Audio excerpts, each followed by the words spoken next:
Même pas le temps de profiter de nos délicieux hôtes, il est 4 heures du matin et nous sommes au pied du Dzong pour le dernier jour du festival. Le grand tanka, littéralement la chose qu'on déroule, est en place depuis quelques minutes. Brodé sur soie, il a été fabriqué au XXe siècle par des moines.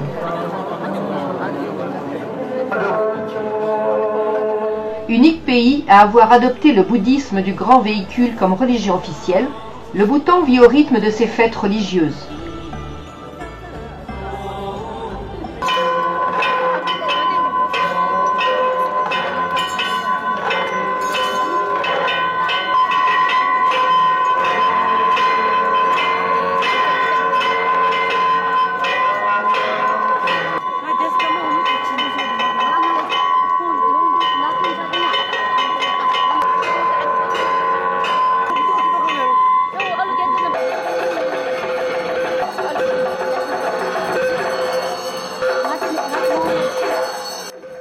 Il y a déjà beaucoup d'émotions dans cette foule qui défile pour recevoir des bénédictions.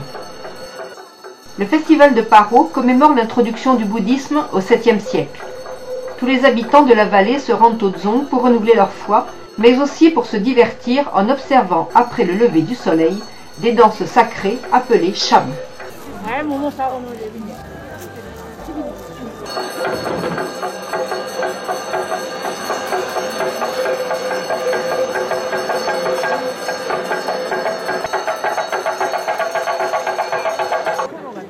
La fête est l'occasion de se rappeler que le servage y a été aboli en 1956 et que la première route carrossable fut construite en 1961 pour relier la capitale Thimphu à l'Inde. La première banque a été ouverte en 1968.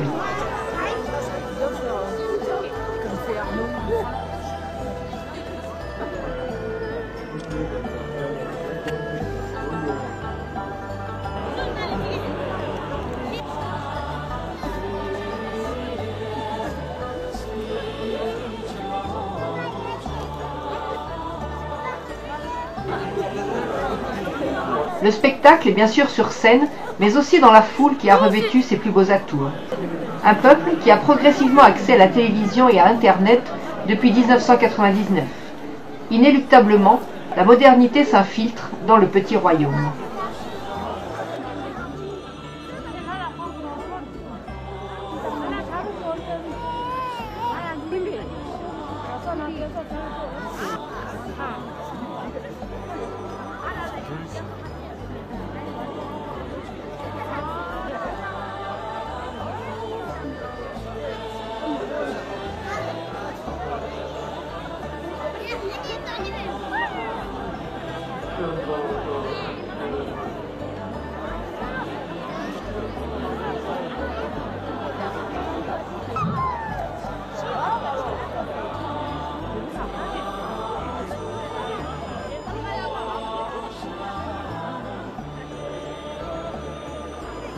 Sur le grand tanka, 16 disciples de Bouddha gravitent autour de Guru Rinpoche, celui qui a apporté le bouddhisme du Népal au Bhoutan au 7e siècle.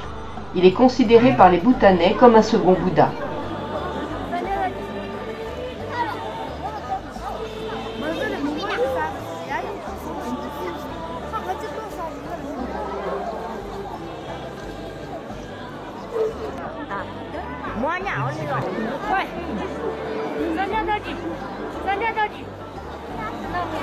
À voir tous ces bébés portés par leurs pères ou leurs mères à l'aide d'une longue écharpe tissée, rappelons que les moyens de contraception sont bien autorisés, sauf la pilule, pour des motifs religieux.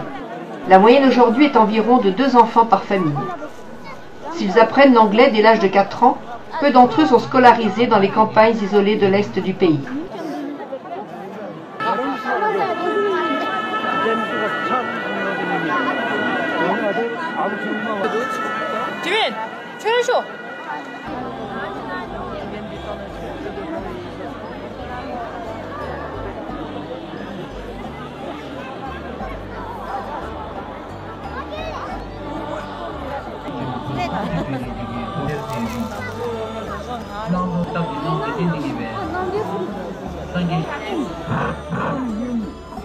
Avec le lever du soleil, les appétits s'aiguisent.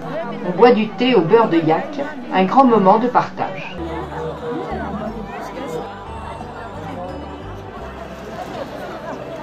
전번이 대승고변 두개라 뭐라고 맞춘지까지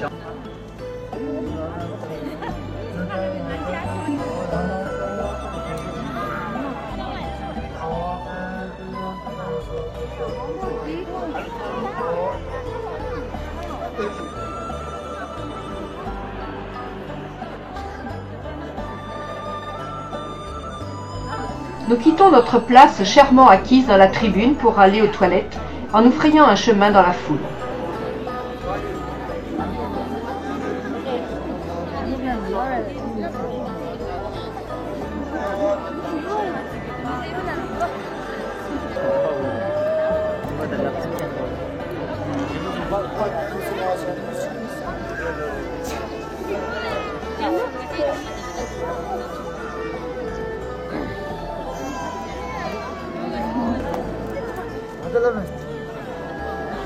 Ok.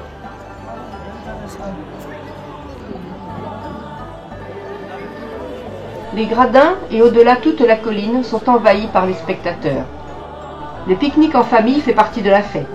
Tout le monde meurt de faim avec ce réveil bien avant l'aube. 30% de la population sont végétariens, dont les moines. Au Bhoutan, la nature est sacrée. On ne pêche pas, on ne chasse pas, on ne tue pas les animaux. Mais on les élève, les envoie à l'abattoir en Inde et on importe la viande.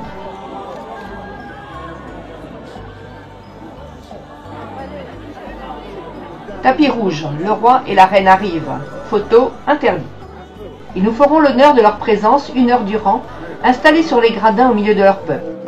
Exécutés par des moines et des laïcs, les danses ou chams sont d'inspiration religieuse. Il y a des fabliaux moraux, des danses qui protègent le sol et celles qui proclament la victoire du bouddhisme et rendent gloire à Guru Rinpoche.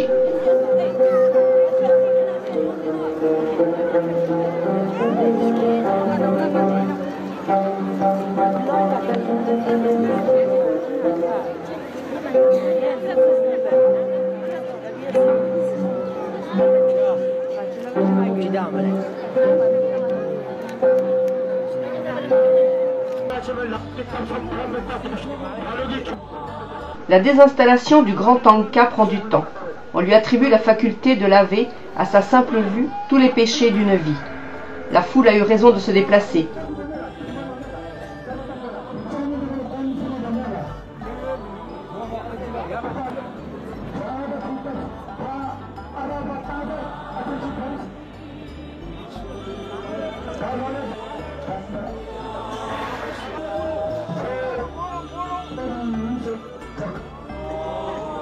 Le Tanka va rejoindre son coffre de rangement au Dzong jusqu'à l'année prochaine.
것을 다 보고가 지금 계셨는데 굉장히 배고프고 배고프기 위해 아, 그냥 이제 어느 정도니까 야구도 있으면 뭐.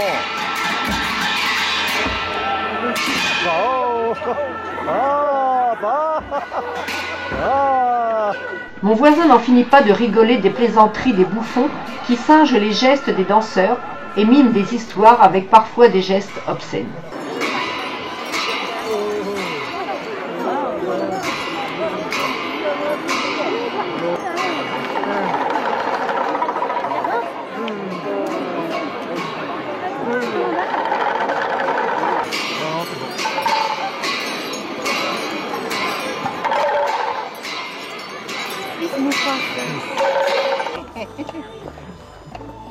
Deuxième échappée de la journée pour le déjeuner. 87 ans ma grand-mère, m'a avoué sa petite fille. Le musée national a quitté la tour de guet du 17e, frappée par un tremblement de terre, pour s'installer dans un nouveau bâtiment en face. Jolie collection de masques. La vue, superbe sur la vallée, est aussi sur l'arène du spectacle.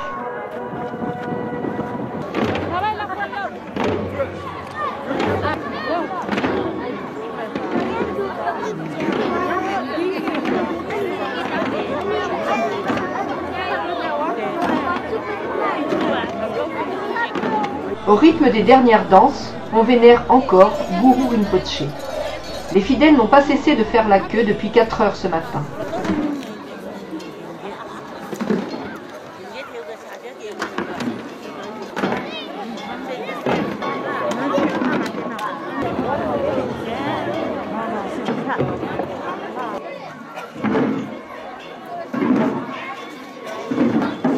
Des femmes surtout chiquent la doma, un mélange de bétel et d'arec.